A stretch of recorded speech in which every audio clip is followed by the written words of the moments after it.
Hello, Strength Matters. Welcome to another episode of Whiteboard Wednesday. I'm Scott Olson. Oh, I'm Phil McDougall. Thanks for joining us. Today's topic is the topic of push, a human movement pattern that really is talked about and played with in so many ways. But Phil, take us through the overhead spectrum. Take us through. Take us through. Continue. So it's worth mentioning that I think with all movement, is it an everyday movement or is it an intentional exercise? So everyday movements that involve pushing. When we talk about pushing, we're actually talking about pushing with the arms, not pressing away with the legs. I think the squat and the hinge cover leg movements all that they need to.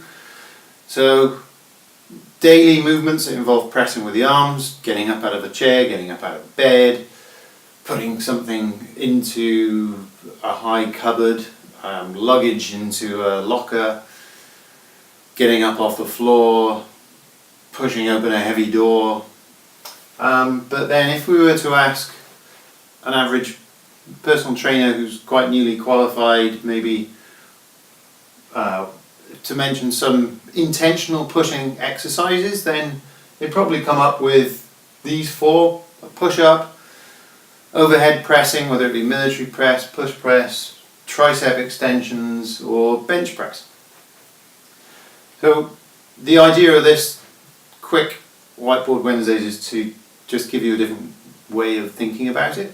So yeah.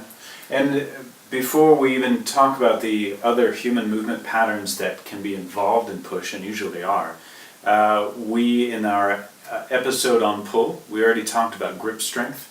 Really dynamically, a push is going to involve how we use our hands, how much strength and effort we put into our hands when we push, and it's going to involve how we use our core, our abdomen, pelvic floor.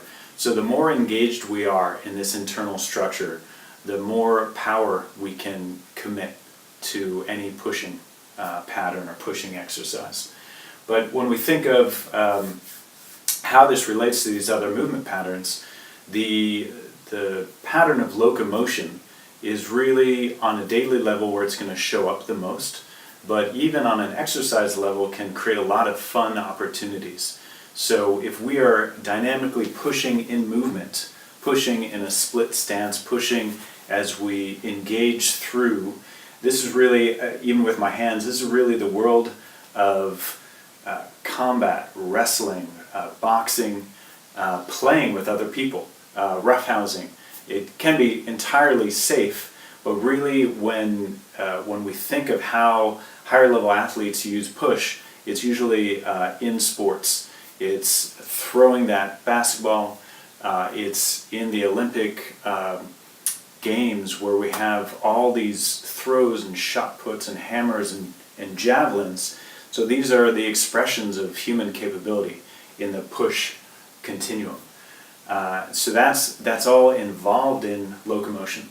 And hinging and squatting both, we often don't think of getting down to the ground to push, but very much we have to get down deeper to get enough stability to tackle someone or push someone off or push a heavy object like a sled, a weighted sled. So this, inside the gym, you don't often see hinge and squat used in the push. That's why we have such classically stationary activities like the bench press. But it's a great opportunity when you get to include that. Phil, take us through anti-rotate, rotate, and the rest. Well, just to finish off, we'll touch on Scott's previous point of what happens in a gym. Most of the pushing elements when you walk into a gym are when the rest of the body is completely disengaged and it's more of an isolated push. And my 2 cents is that if ever you're using your arms to push on anything in the real world, then you would never be fixed in a position to do so. And I would argue that sitting down whilst training a pushing exercise is actually making you less able to push on something in the real world. So going on to the anti-rotate. So if you're standing up, then maybe put your hand against the wall, lean on the wall, and that is a push with anti-rotation. Because if the anti-rotation wasn't there, then you would slump forwards, right? So at pushing exercises with anti-rotation, you've kind of got the TRX. So, or you're there with a suspension cable, and as you press, you maintain rigidity throughout the rest of the body. Versus a push with a rotation. Rotation is created with the 3 rocks of rotation in the body that we've spoken about before, and movement is created through all the much larger muscles than just the tricep. So you get a much more powerful push when rotation is involved. Then to mix push and pull together again, it's kind of getting a little bit more advanced, but pushing and pulling with a military press where you're actually engaging the pushing muscles at the same time as the pulling muscles.